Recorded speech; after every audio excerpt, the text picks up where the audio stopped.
Oke, kita akan masuk ke yang berikutnya yaitu Ananda Hiban Bunyanun Halim. Silahkan Hiban. Di sini sudah hadir Bu Tia sebagai guru penguji, Pak Zae sebagai guru pembimbing, Alhamdulillah, dan juga Pak Dani di ruang Zoom sebagai orang tua. Juga Bu Farida sebagai guru BK ya. Silahkan. Waktu presentasimu 25 menit dan plus 15 menit tanya jawab ya. Oke, Silahkan, Nak. bismillah. Assalamualaikum warahmatullahi wabarakatuh. Perkenalkan sebelumnya, nama saya Muhammad Hiban Bunyanun Halim. Pernahkah kita membayangkan di dunia ini bahwa apakah wujud Tuhan itu ada dan keberadaan Tuhan itu pasti ada, dan itu itu pertanyaan itu yang menjadi pertanyaan di benak saya akhir-akhir ini. Saya mempertanyakan bahwa keberadaan Tuhan itu ada. Saya percaya bahwa Tuhan itu ada, tetapi apa buktinya gitu. Dan dalam konferensi akademik siswa tahun ajaran 2025-2026 ini, saya akan menjelaskan tentang Tuhan dari sudut pandang ahli matematikawan, itu Kurt Gödel. Kita mulai ke daftar isi dulu. Daftar isi ada penjelasan, ada 6 unsur, tambah satu refleksi, penjelasan, aplikasi, self-knowledge, dan perspektif, lalu empati, dan yang terakhir refleksi. Kita mulai ke pendahuluan terlebih dahulu. Di sini ada cerita singkat sejarah teorema incompleteness Gödel. Jadi pada awal abad ke-20 dunia ilmu pengetahuan dihadirkan oleh sosok ilmuwan matematikawan yaitu David Hilbert yang menemukan bahwa matematika itu dapat menjelaskan semua permasalahan yang ada di dunia ini. Dan dengan lantangnya ia berkata, dalam matematika kita tidak mengenal yang tidak bisa ketahui. Artinya, ia menyimpulkan bahwa tidak ada batasan di dunia ini, dan dunia ini pasti bisa disimpulkan dan bisa dijawab dengan matematika saja. Tetapi jauh di Winasana, di Austria, ada sosok pendiam yang tidak banyak bicara tapi berpikir sangat dalam, yaitu Kurt Gödel. Saat berusia 25 tahun, ia menulis sebuah karya yang awalnya dianggap biasa biasa saja oleh dunia ini.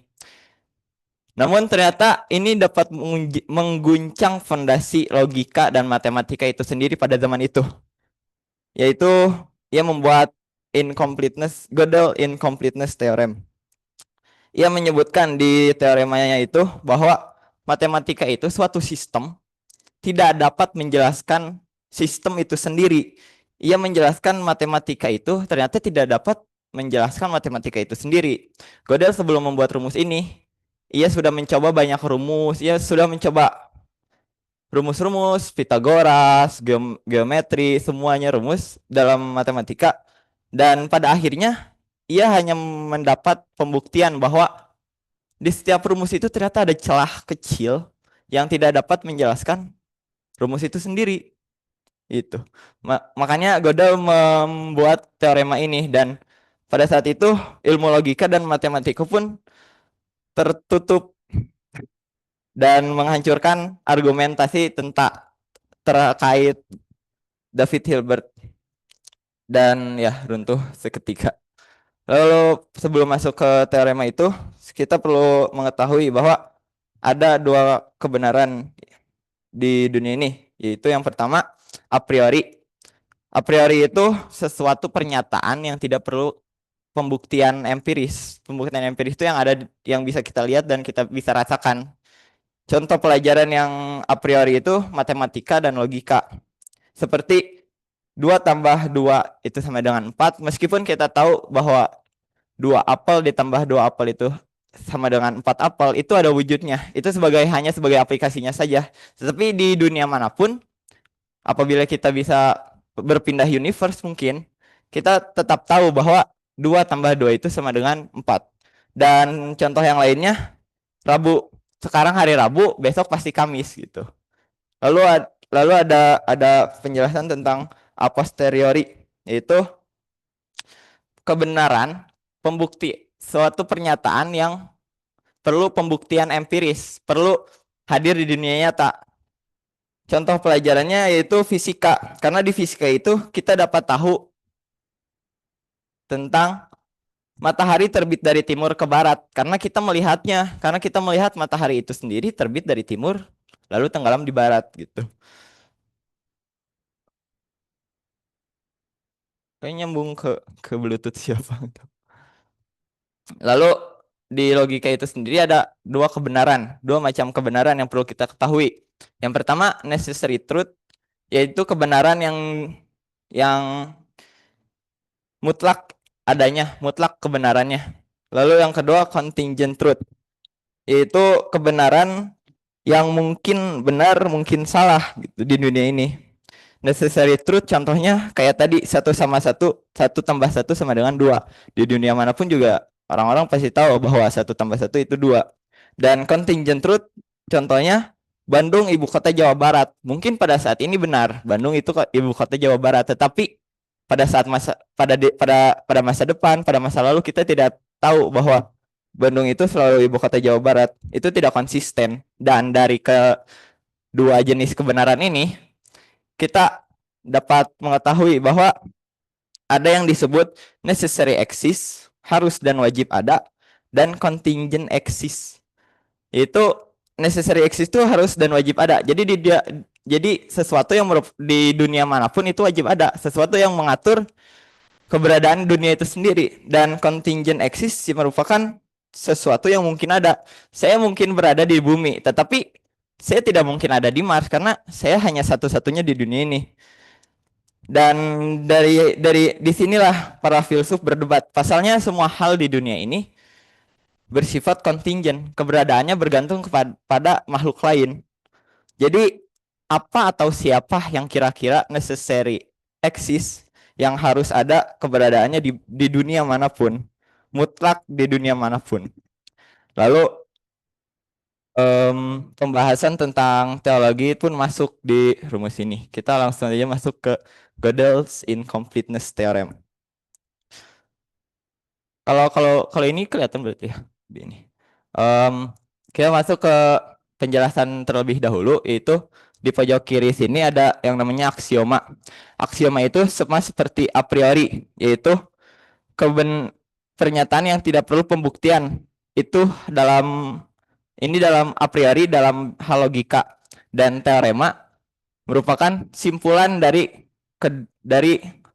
aksioma-aksioma atau definisi-definisi yang ada di teorema ini. Lalu definisi merupakan suatu pernyataan Gödel atas teorema dan aksioma di atas. Langsung saja kita masuk. Di sini ada yang namanya P dam C. P dam C, ini P, ini dam C. P dam C ini merupakan sebuah sifat. Jadi dibacanya mungkin gini. Ini kita dapat artikan sebagai jujur. Jadi ini bacanya X yang memiliki sifat jujur gitu. Langsung saja kita artiin. Jadi ini kita bisa artiin jujur, dan C bisa kita artiin adil mungkin. Jadi ini dibaca jujur. Jujur itu sebuah sifat yang baik dan wajib bagi semua X yang memiliki sifat jujur, di mana kejujurannya itu menyebabkan si X ini memiliki sifat adil. Maka adil itu merupakan hal yang baik juga. Ini sebuah pernyataan dari Gödel bahwa jika saya jujur, maka saya tidak bakal korupsi. Saya pasti adil terhadap sesama. Ini menjelaskan pada kita bahwa sifat baik dapat menyebabkan sifat baik lainnya. Lalu lanjut ke aksioma kedua. Ini ada negasi. Negasi itu merupakan lawan dari kalimatnya. Jadi kan tadi kita mengartikan jujur. Jadi lawan dari jujur itu merupakan bohong.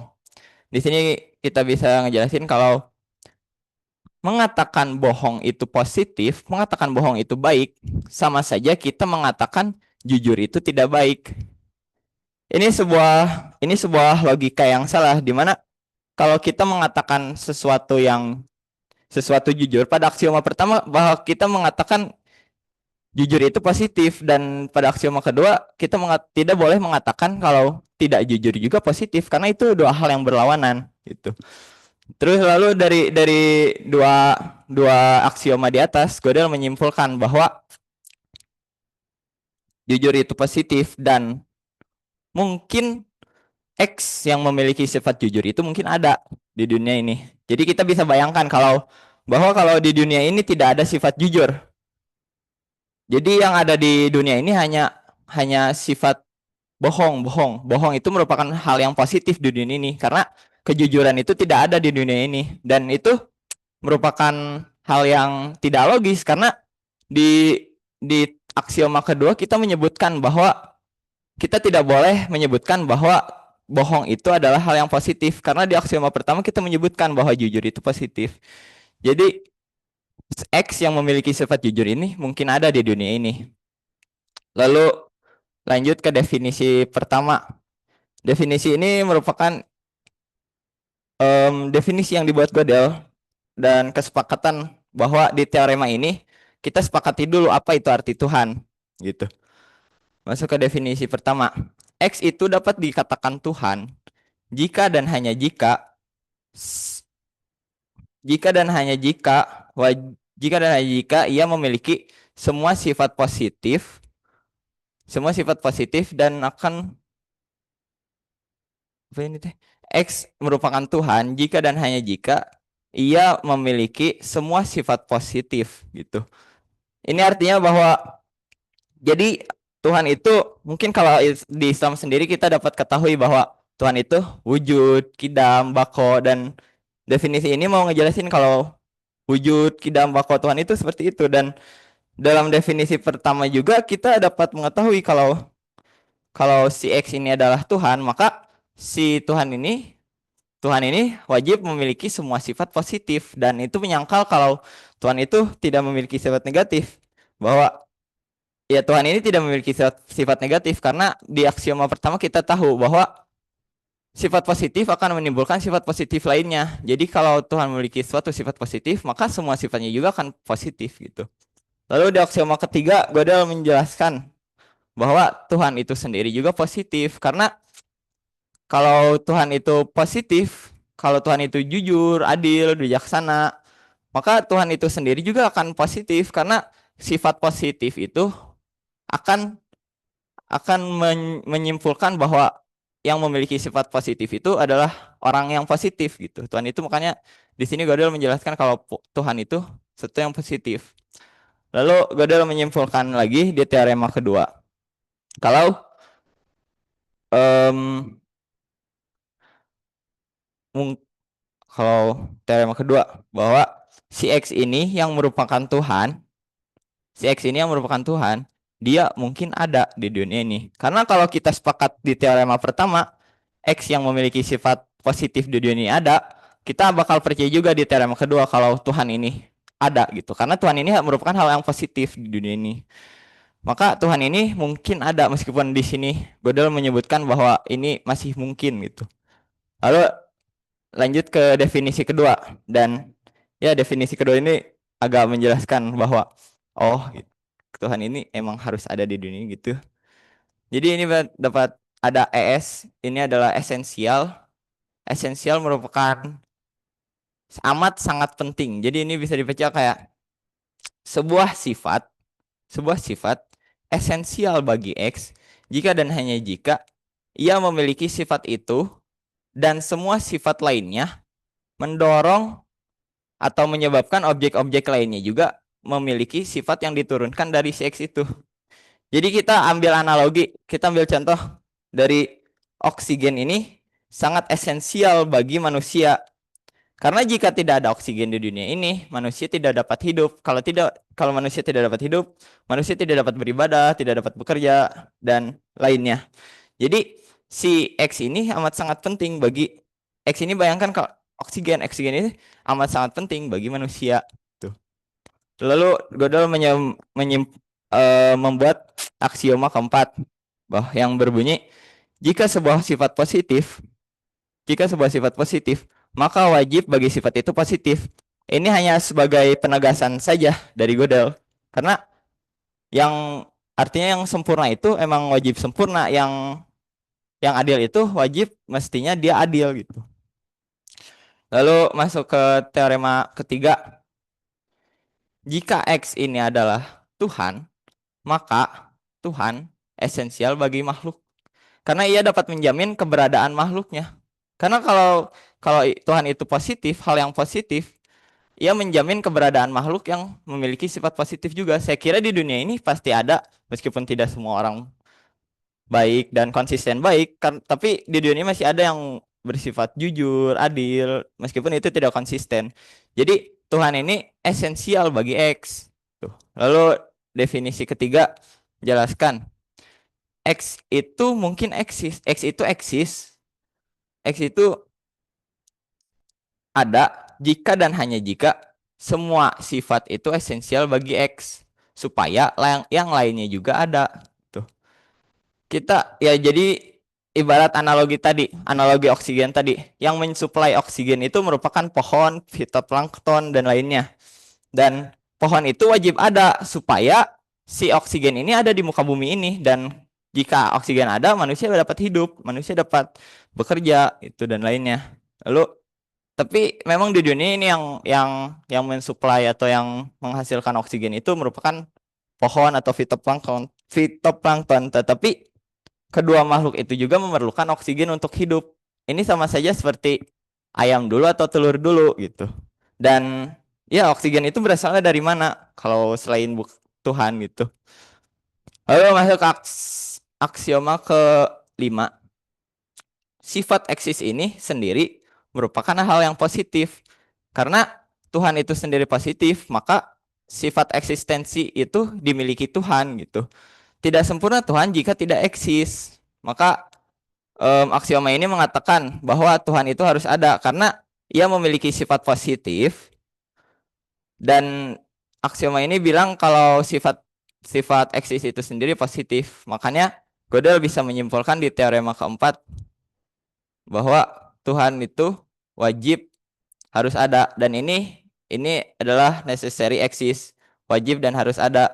Karena kalau tidak ada ini, tidak ada teorema keempat, maka tidak ada makhluk yang memiliki sifat positif. Dan kalau kita tidak percaya ini, bahwa kita menyangkal aksioma dari awal kalau di dunia ini tidak ada hal yang positif gitu. Mungkin ini cukup rumit atau cukup panjang, tapi ya beginilah ilmu logika, dibuat rumit dan panjang itu supaya terjamin kevalidannya gitu. Dan saya tidak menjamin juga dari pengertian saya terhadap teorema ini, audiens bakal mengerti sepenuhnya. Maafkan saya sebelumnya kalau penjelasan ini rumit. Masuk ke unsur aplikasi dalam kehidupan sehari-hari. Kita dapat menerapkan konsep ini di kehidupan sehari-hari. Seperti jika kita sedang berbuat suatu kebaikan atau berbuat maksiat. Saya artikan kebaikan ini hal yang positif.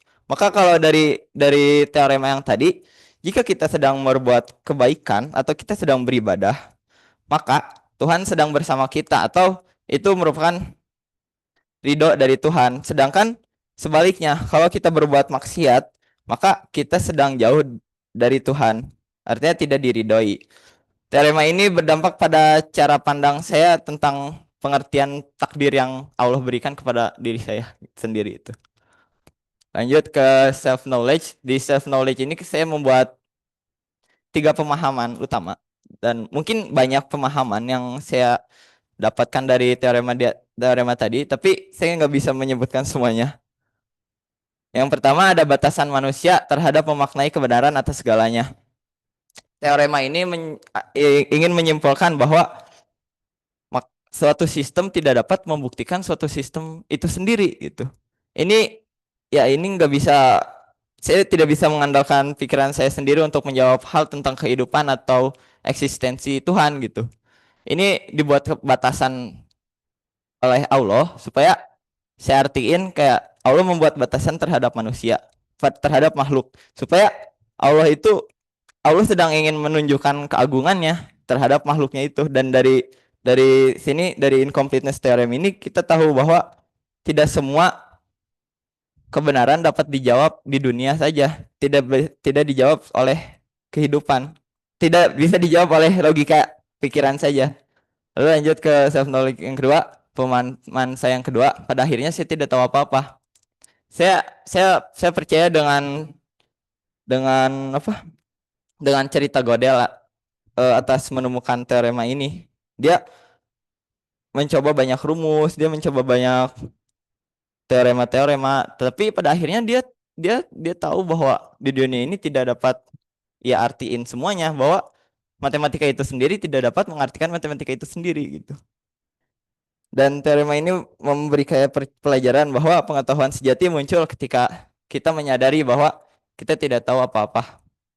Lalu masuk yang ketiga, akal dan iman. Saya mulai mengerti mengapa dalam agama kita diminta untuk beriman. Ternyata iman itu bukan anti logika, tetapi karena memang logika kita sendiri tidak bisa menjawab semuanya. Itu.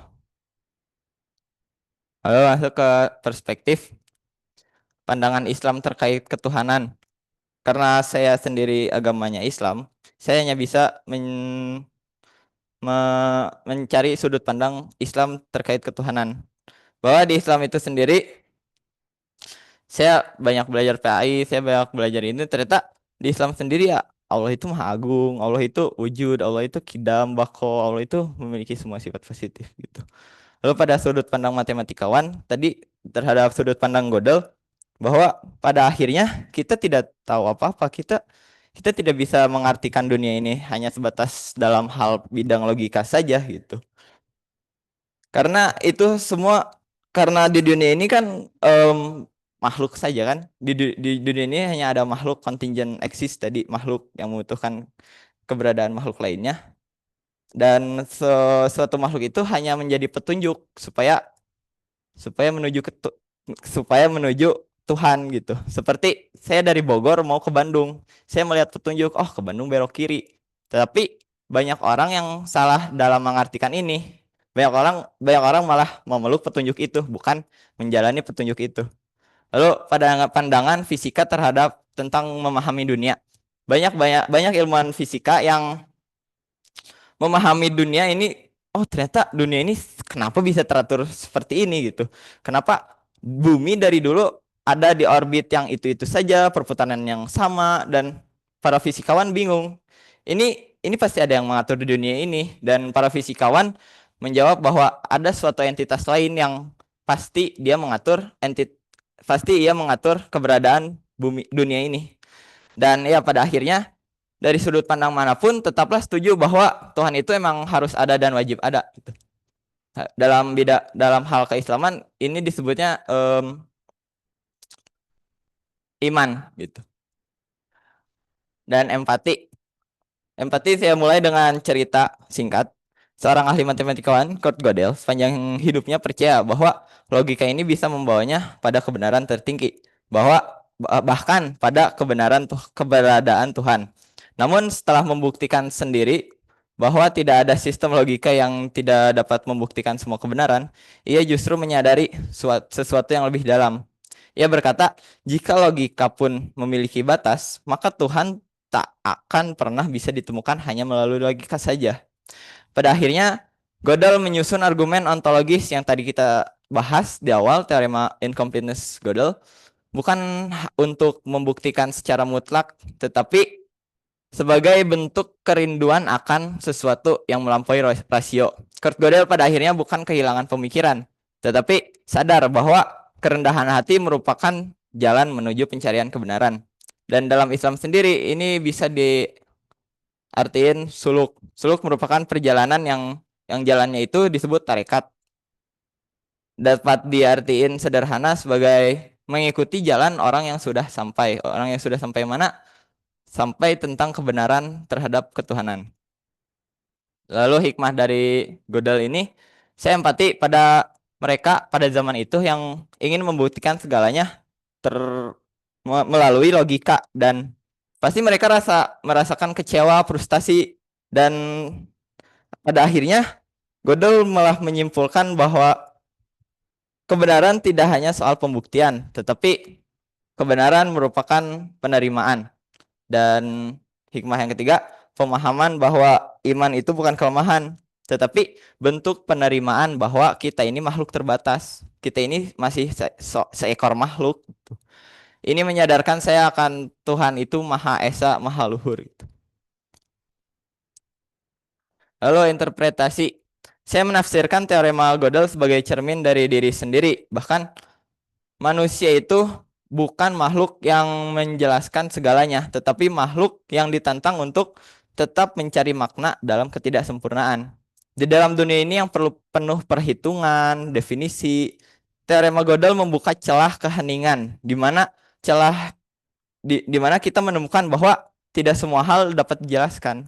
Dan di balik itu celah itulah mungkin tersimpan sesuatu yang tak terhitung, dan mungkin di sanalah kebenaran sejati berada.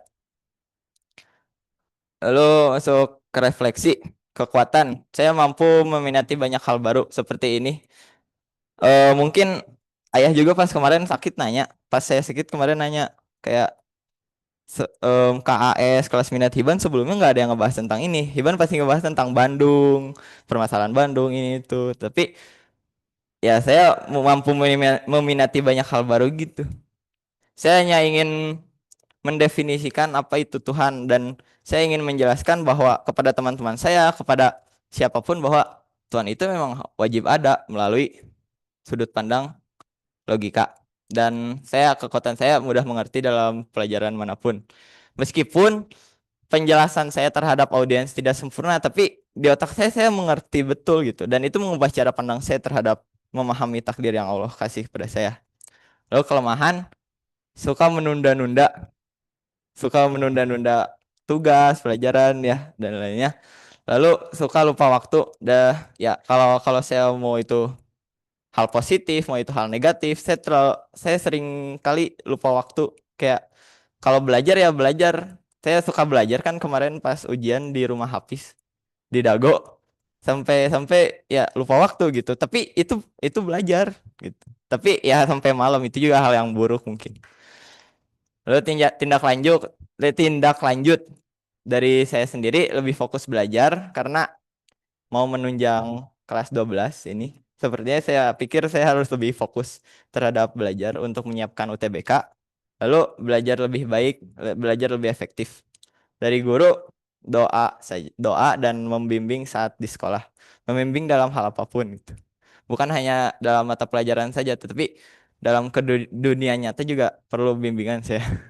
Lalu dari orang tua perlu dukungan, dan saya rasa dukungan orang tua terhadap saya sampai sekarang ya sudah sudah saya syukurin baik-baik. Lalu doa.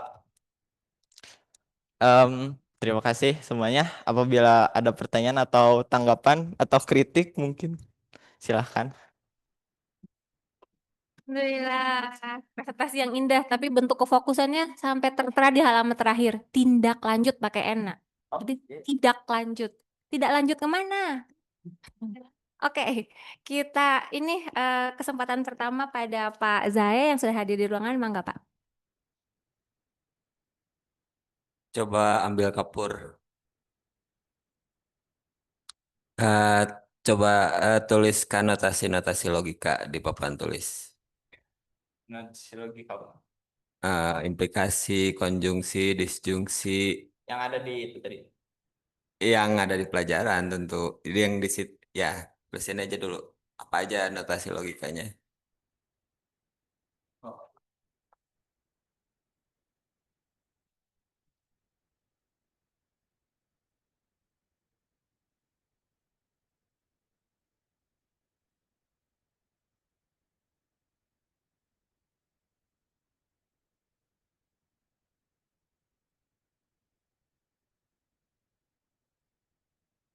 Karena saya cuman untuk pemahaman di teorema ini Pak. Jadi saya cuma tahu cuman segini doang.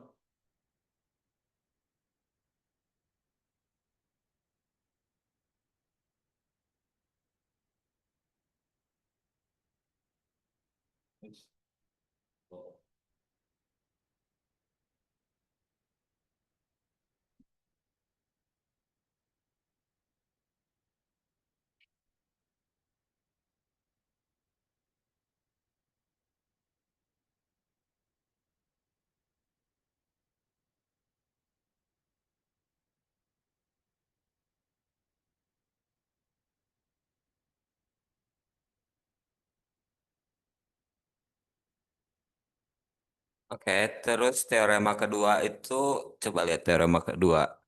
Eh, bukan teorema kedua. aksioma kedua.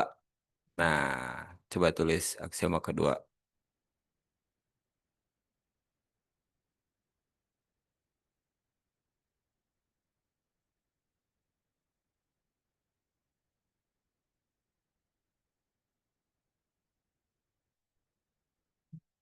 Itu dibaca sebagai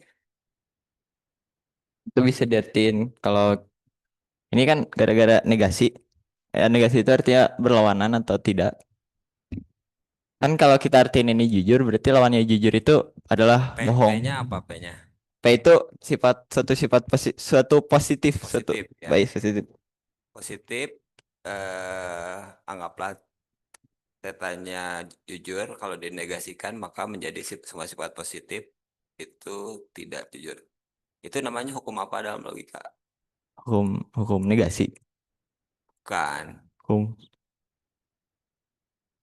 Itu sama dengan begini.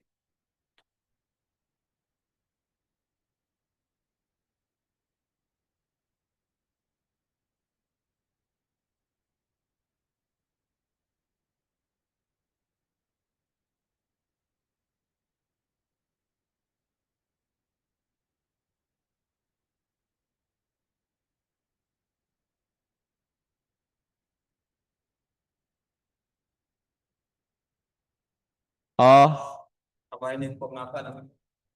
iya, ini. Iya sama kayak ini. Ini hukum apa namanya ya? Semester lalu. Selalu nama Namanya hukum De Morgan. The Market. Eh, jadi mirip matematika kan?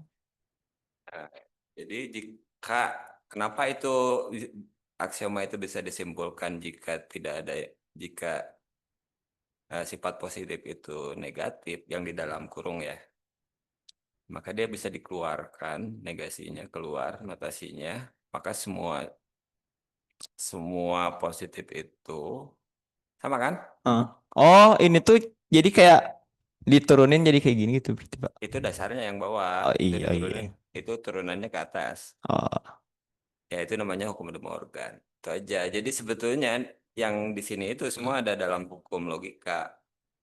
Makanya semua orang sepakat gitu. Karena itu hukum-hukumnya ada gitu sebelumnya di dasar logikanya gitu.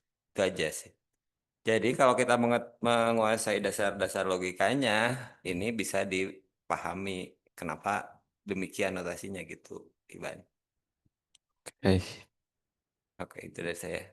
Saya suka refleksinya yang terakhir-terakhir karena refleksi.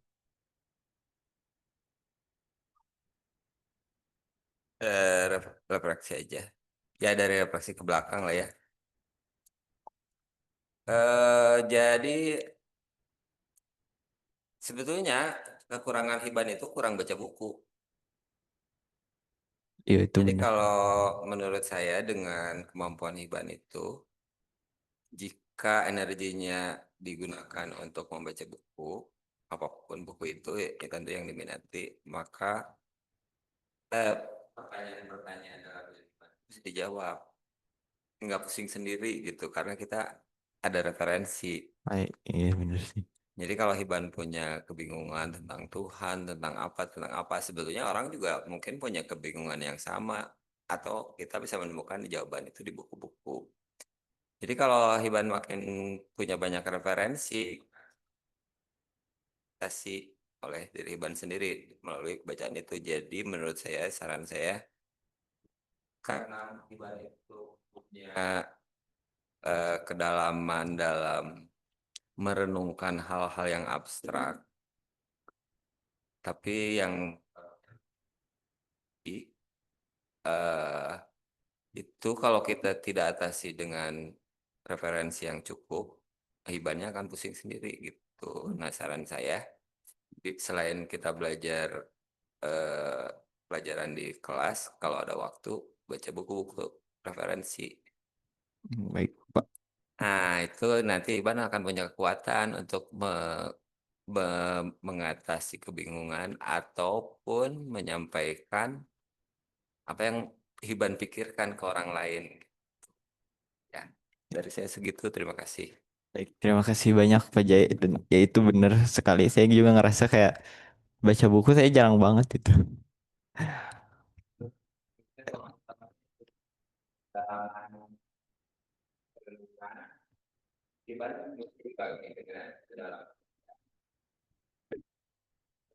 Baik, terima kasih kembali Pak. Lanjutkan. Warahmatullahi wabarakatuh. Waalaikumsalam warahmatullahi wabarakatuh. Eh, jadi pertanyaan awal Hiban sudah terjawab dengan teori ini? Menurut saya sendiri sudah, saya bisa, cara pandang saya terhadap memahami dunia ini ya berbeda setelah setelah memahami teori teorema ini. Ini baru dalam hal matematika, sedangkan yang saya temukan sehari-hari juga kalau disangkut pautkan konsep ini, saya bisa ya paham gitu, kayak oh kenapa Allah ngasih ini, kenapa Allah ngasih ini. Pemahamannya seperti apa? Pemahaman terkait takdir yang Allah berikan dan kena lebih kan kalau kalau dulu saya kayak apa ya menyesali dan kekecewaan terlebih gitu. Ya kenapa sih saya ditakdirkan di mungkin di Al Kausar sini atau mungkin dulu saya masuk pondok juga itu bukan keinginan pribadi gitu. Makanya pas di pondok tuh kayak ya kenapa sih masuk pondok gitu. Terus ya makanya bingung juga gitu. Sebenarnya apa sih tujuan Allah atas pemberian takdir terhadap saya gitu. Ya ternyata kalau saya nggak masuk pondok, saya bakal ya, ya saya bakal ya pemikiran saya di situ-situ aja, tidak membuka pikiran-pikiran orang lain yang baru gitu. Kan soalnya di pondok banyak orang-orang baru, saya suka bertukar pikiran juga gitu. Dan di Al Kausar sinilah baru pemahaman saya terhadap ketuhanan tuh ya mulai terbangun sedikit-sedikit gitu. Mungkin Saya juga dulu menyesal masuk pondok sama kayak Iban. Bukan karena waktu SD itu enggak SMP. NEM saya itu termasuk yang terbesar lah se-Jawa Barat. Jadi saya sebetulnya bisa masuk SMP mana saja. Masih pakai passing grade. Saya nawar-nawar ke orang tua tuh, aduh jangan masuk pondok lah, ini semua guru kepala sekolah nyaranin saya masuk SMP negeri terbaik di Bandung SMP 5 gitu. Karena NEM saya besar banget, Bu. Tapi ternyata sekarang manfaatnya banyak. Kalau saya nggak masuk pondok, saya nggak bisa bahasa Arab. oh mantik. Iya, tapi saya SMA negeri. Jadi saya cukup beruntung ketika di pesantren, NEM saya gede banget.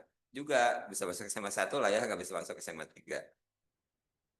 Tapi si modal itu yang dulu saya sepelekan waktu di pondok, baru kerasa sekarang saya bisa baca kitab kuning, Arab gundul, segala macam gitu. Iban juga akan punya kemampuan itu. Jadi apa yang dibawa dalam sejarah hidup Iban itu pasti ada manfaatnya buat besok lusa.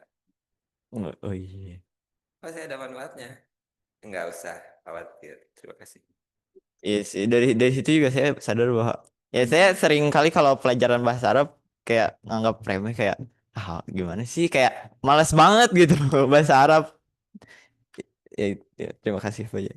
Kau punya eh, buku journaling nggak? Buku jurnal. Karena saya orang yang verbal Bu, kayak saya belum punya buku buku jurnal. Tapi dari dulu emang saya mau buat banget ini salah satu jurnal saya pas SMP gitu. Saya suka nulisin daily saya di sini. Tapi lama-lama kayak aduh bosen juga gitu. Mending iya kadang diisi kadang enggak banyak kelewatan. Jadi saya pikir kayak kan saya punya teman jadi ngobrol aja deh kayak sharing-sharing ke teman aja gitu. Ya, artinya gini. Kalau kamu punya buku journaling, paling nggak segala macam pertanyaan kamu itu berjejak di buku gitu. Nanti kalau misalnya ingin jawaban, tinggal kasih Pak Zai aja. Pak Zai kira-kira buku apa nih yang harus saya baca gitu kan dari sekian banyak pertanyaan saya gitu. Oh iya. Karena kan pertanyaan itu kan liar ya. Kadang-kadang timbul gitu kan. Iya Bener. kan? Harus dicatat. Tulis aja. Gak usah ngarang, nggak. Tapi catat aja. Catat pointersnya, catat aja. Nah, nanti dari sekian banyak kamu tuh harus merubah. kebiasaan ya sekarang nongkrong sama Pak Zai gitu. Nongkrongnya baca buku, nongkrongnya itu menjawab semua pertanyaan yang ada di benak kamu. Iya, Kalau iya. nanya sama teman-teman seumuran kamu, belum tentu bisa jawab. Iya benar. Yang ada kamu putus asa. Yang ada kamu bilang gini, ngapain sih Ban? Itu aja dipikirin gitu kan. Udah lah kita senang-senang aja lah Ban gitu kan. Gak usah mikirin yang aneh-aneh gitu. Padahal itu adalah pertanyaan yang paling penting buat kamu. Jadi mumpung nih setahun lagi di Alka dan di sini banyak orang-orang yang bisa kamu tanya, kumpulin pertanyaan kamu itu apa, tulis, kemudian cari jawabannya. Paling tidak cari tanya, kira-kira Pak Zai kalau ini referensi di mana ya? Insya Allah ada gitu. Ya, Iya. jangan sia-siakan waktu yang tinggal sebentar lagi ya, Ban.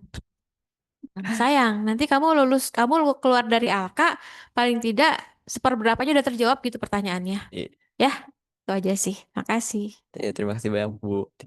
Sebenarnya awal saya penasaran kayak gini tuh dari semester 2 ini, kelas 11 semester 2. Jadi saya suka banyak pertanyaan, terus saya masih nanyain ke Pak Agung, makanya pas kalau kelas 12 dulu, ada kelas 12 kan. Kelas 12 suka belajar sama Pak Agung, saya suka ikut-ikutan, tapi atas dasar pertanyaan yang berbeda gitu. Pertanyaan lebih ke kehidupan sehari-hari, kayak saya kayak gimana gitu. Alhamdulillah, terima kasih Hiban. Untuk ayah dan ibunya Hiban di ruang Zoom, mangga boleh diminimize nak, biar kelihatan ayah ibunya. Pak Dani dan Bu Ucu, mangga jika ada yang mau disampaikan terkait paparan Ananda Hiban tadi, mangga. Enggak, Pak Baik, Dani aja. terima kasih Bu Sarif. Bismillahirrahmanirrahim. Assalamualaikum warahmatullahi wabarakatuh. Waalaikumsalam warahmatullahi wabarakatuh. Alhamdulillahirrahmanirrahim. Kebersyukuran saya ya sebagai orang tua Hiban mengucapkan syukur kepada Allah Subhanahu wa taala, Rasulullah gitu. Juga kepada eh, Bapak pembina gitu ya, Tanggam dan juga para guru semua. Baru sekarang mungkin yang KAS ini saya agak terkejut gitu ketika Iban mengambil tentang teorema Gödel karena bapaknya sendiri baru tahu ada teorema Gödel ya sekarang ketika Iban membahas ini di KAS gitu. Keingintahuan yang insya Allah positif dan bermanfaat ya. Semangat dan terima kasih banyak ya. Sesuatu yang luar biasa lah kata ya. Meskipun kemarin agak khawatir Bapak Ibu Guru ketika Hiban sakit tipes, gejala tipes lah mungkin. Karena dia menghadapi KAS ini dengan pembahasan yang cukup rumit, kemudian mau ujian juga dan yang lain-lain mungkin badannya nggak cukup istirahat sampai beberapa hari kemarin kan sakit gitu. Ya ada kekhawatiran wah jangan-jangan ini terlalu berat gitu ya, pemikiran dan sebagainya. Tapi alhamdulillah dia bisa recovery cepat dan bisa menyampaikan di KS ini gitu. Meskipun ya kemarin diskusi sebentar dalam artian dari dulu kan misalnya tentang banjir, tentang gede bage gitu, tentang tata kota gitu, sesuai dengan peminatannya dia nanti mungkin ke planologi. Tapi sekarang kenapa Godel gitu? Ya tadi udah dia jawab bahwa keingintahuan gitu, terhadap hal-hal baru dan sebagainya. Dia mencari eksistensi, mencari ya nilai-nilai kehidupan ini. Ya alhamdulillah, syukurlah. Dan betul di Alka ini kamu manfaatkan dengan sebaiknya setahun ini. Orang-orang hebat semua, Pak Jae dan guru-guru semua di sini hebat-hebat. Jadi baca buku, kemudian tukar diskusi, kemudian minta saran dan sebagainya bisa di sini. Bahkan mungkin sesudah kamu kuliah pun pasti balik ini ke Alka gitu untuk bisa diskusi atau meminta saran tentang akademik dan lain sebagainya. Ya mudah-mudahan baik. Ya alhamdulillah nanti juga ini dari perspektif sini tentang ketuhanan nanti juga mungkin ada yang lain ya dari segi dari yang lainnya juga mulai memperbaiki yang tadi kelemahannya, susah ngatur waktu, menunda-nunda dan sebagainya. Karena sekarang kelas 3 yang kamu bilang juga tadi untuk UTBK gitu ya, untuk UTBK bisa dipersiapkan sendiri mungkin gitu. Alhamdulillah, hatur nuhun pisan Bapak Ibu, Pak Jaya ya, Bu Selin dan semuanya. Mohon terus bimbingannya untuk kita. Mungkin gitu aja. Saya sebagai orang tua, apapun dalam artian kemampuan kita mendorong ya. Eh, Tadi bantuan doa ya, insya Allah, dan apa yang diperlukan insya Allah kita. Mudah-mudahan Allah memberikan jalan dan pertolongannya. Itu aja ya, Pak. Mengerti ya. Ya, oke. Ya, Assalamualaikum warahmatullahi wabarakatuh. Waalaikumsalam Warahmatullahi wabarakatuh. Terima kasih. Iya. Terima kasih Pak Dani. Sebenarnya waktu Hiban sudah habis, tapi karena Ibu tadi sudah angkat bicara ya, 4 menit lagi boleh Bu, cuma enggak. Kayaknya ya bunda udah deh diwakilin sama ayah. Diwakili aja mangga Bu Selin atur. Alhamdulillah. Mungkin mau Hiban masa ibunya nggak boleh bicara. Oke, saya aja yang minta maaf sama Bucu sampai Hiban mempersiapkan KS dan Ahsat ini sampai tipes-tipes ya. Itu pertanyaan saya juga. Setiap mau KS, mau ujian, Hiban iya sedikit keras, iya itu. sedikit panjang, tapi polanya sama tuh. Semester lalu, semester ini. Selalu lu herpes. Jangan stres. Yes. Ininya sama ya. Tapi ya itu gara-gara tadi itu saya mikirin terus sampai kalau tiap nongkrong kemana-kemana juga sampai Yang kepikiran. ngebahas tentang itu gitu sama teman-teman tuh sebenarnya di kafe di mana juga. Sampai ke bawah mimpi juga ya. Apa? Sampai ke bawah mimpi juga. Itu ayah ibunya berarti denger ngigau loh Hiban. Nggak tahu, nggak inget.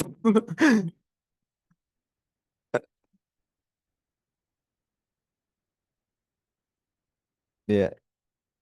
Tapi ya benar kata Bu Tia tadi kayak kalau teman-teman kayak nggak ada belum iya kayak kalau saya mengatakan sesuatu ya udah teman-teman nerima mentah-mentah gitu bulat-bulat. Sedangkan saya kan maunya kayak kritik ya diskusi gitu.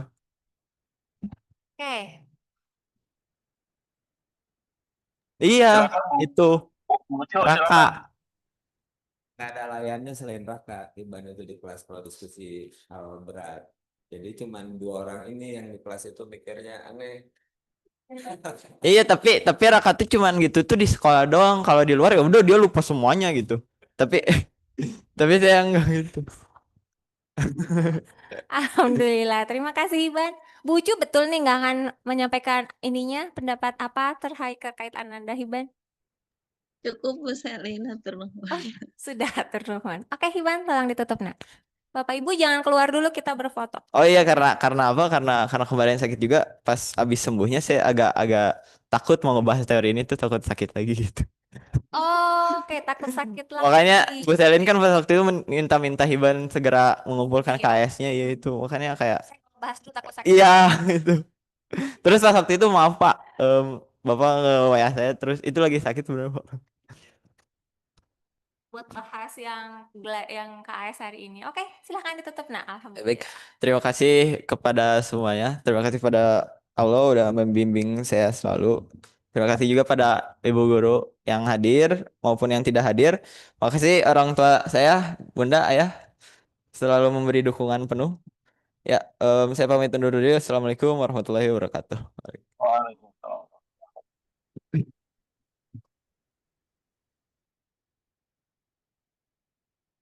Foto dulu katanya Bun, ayah. Iya, sok. Saya lagi diuruk ini.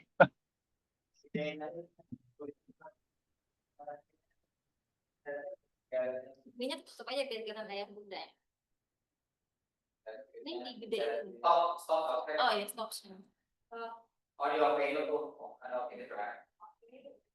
Oke, nggak bisa. Nah,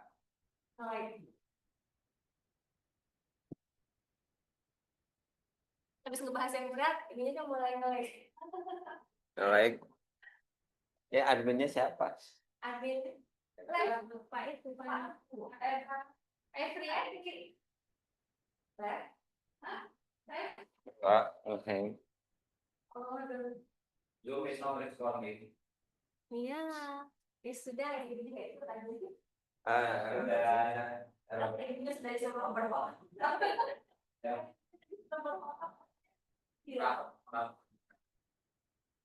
Satu, dua, tiga, satu, dua, tiga. Aku jempol, jempol, satu, dua. Oh. Jadi kalau boleh kita ada versi tim ya. Ya, kalau Ibu sana biar kalau kamu ada kalau ibu mau ngobrol dengan apa ya. itu balik sana. Kalau kerja balik, Asal kalian bisa ketik lagi satu. kan udah tahu pokoknya kalau mereka di area kalau lagi bola dari belakang kalau lagi sibuk ya lu Kakak yang udah diomongin sama Liga nih. Itu dia Pak, yang gak nafsu makan gitu pokoknya. Enggak. Gak nafsu makan. iya tapi makanya di backup sama ini. Tapi itu bahannya presentasi di satu. Tapi intinya harus jadi tapi sudah mati. sama Anda dulu deh. Kayaknya mesti kayaknya mesti restart deh. Pak Efri, oh ada suara. Kayaknya Zoom di ruang kelas mati ini, punten. Enggak, jadi ini ke Pak Dani dan Bu Ucuh, hapunten tadi tiba-tiba nge-lag ininya layarnya. Terima kasih Bapak dan Ibu.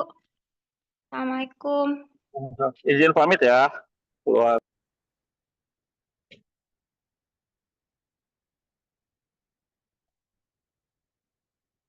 Ngehang komputernya Pak Efri. Iya, Hiban terlalu berat, jadi energinya langsung tuh. Gitu.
Ada Pak Agus, ada di ruangan.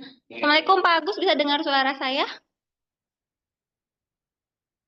Ya, Waalaikumsalam warahmatullahi wabarakatuh. Jelas, Bu. Oh bisa tuh suara Pak Agus, alhamdulillah.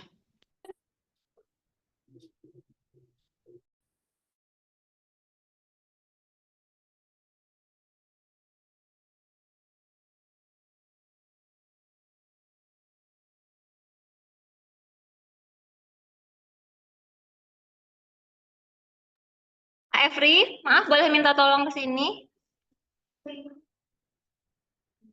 Oke, 999 999 tiga kali juga 75. 7. Passcode-nya Al Kausar.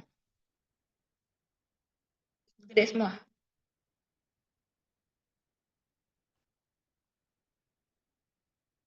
Udah makan dirimu? Ah, ini sudah masuk. Belum sempat masuk. Tapi nggak direct.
Bisa.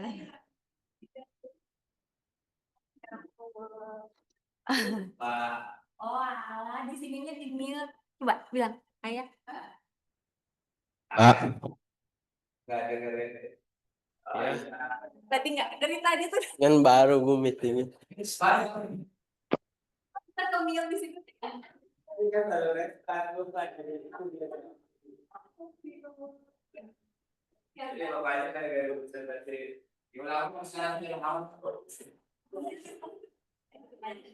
Agus tadi presentasinya Raka kedengeran nggak? Nggak ada suaranya, Bu.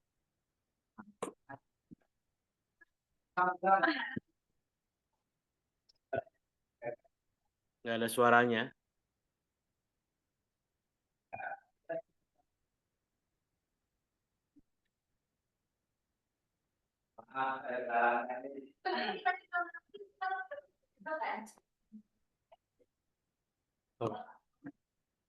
Silakan Kan Bapak. nggak ngeliat. Silakan Pak Agus. Ya udah, selain itu suka ada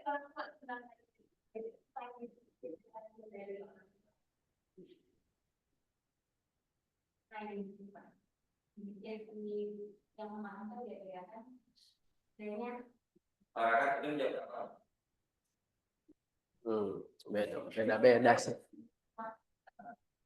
Akhir-akhir ini gara-gara ujian tidur jam 12, jam 11. Enggak sih, biasanya jam 10 juga udah tidur. Oh, Lagi ujian aja. Nggak ada.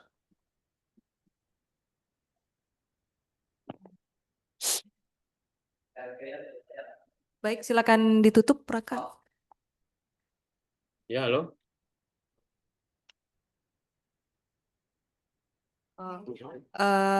Pak Agus, apakah ada masukan terkait tindak lanjut Oh, dari orang tua? saya ya, maaf. Assalamualaikum warahmatullahi wabarakatuh. Waalaikumsalam warahmatullahi wabarakatuh. Kemarin makanya saya tuh tadi tuh lihat kenapa nggak, apakah di mute dari sananya apa gimana, kok nggak ada suaranya? Di mute ya? Lupa dinyalain. Oh, kalau ya alhamdulillah, terima kasih Pak Jae, Ibu Selin, siapa lagi tuh Bu Zara, jazakallahu khairan kasiron. Saya sih hanya langsung ke tindak lanjut ya dari orang tua. Insya Allah nih saya orang tuanya mendukung apapun yang anak lakukan. Semoga apapun yang anak inginkan dan itu baik buat dirinya, insya Allah saya akan mendukung. Nah, saya hanya ingin ngasih saran ke Raka, itu HP-nya dikurangin atau Kasep, Soleh. Ya, Nah, HP sama kemana-mana HP aja. Dikuranginnya Soleh ya, Kasep, ganteng, bager. Terus itu terus apa lagi ya? Mungkin dari Ibu Wali kelasnya, atur nuhun nih udah membimbing anak kami nih sampai segede itu tuh, dan sudah sabar membimbing anak-anak kelas 11 pada umumnya. Paling begitu aja tuh Bu ya. Terima kasih. Assalamualaikum warahmatullahi wabarakatuh. Waalaikumsalam warahmatullahi wabarakatuh. Terima kasih. Silakan Raka ditutup presentasinya. sekian dari saya. Terima kasih atas saran dan masukannya. Wassalamualaikum warahmatullahi wabarakatuh. Waalaikumsalam warahmatullahi wabarakatuh. Bapak tunggu dulu ya, kita foto dulu. Boleh. Ayo foto silakan. Ya,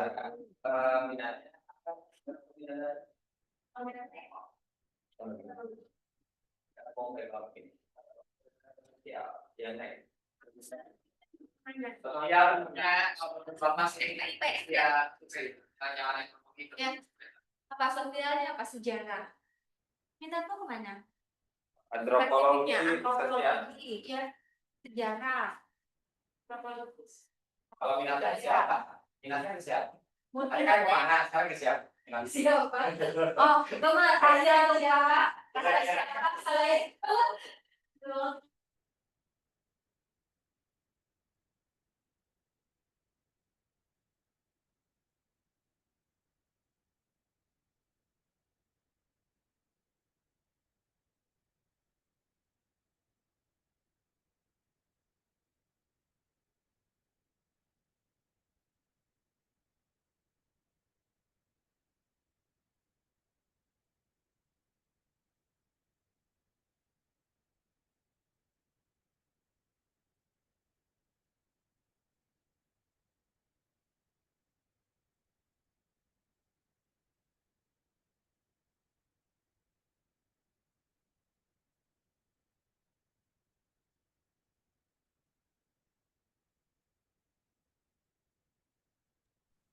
Nuhun izin lab. Assalamualaikum warahmatullahi wabarakatuh.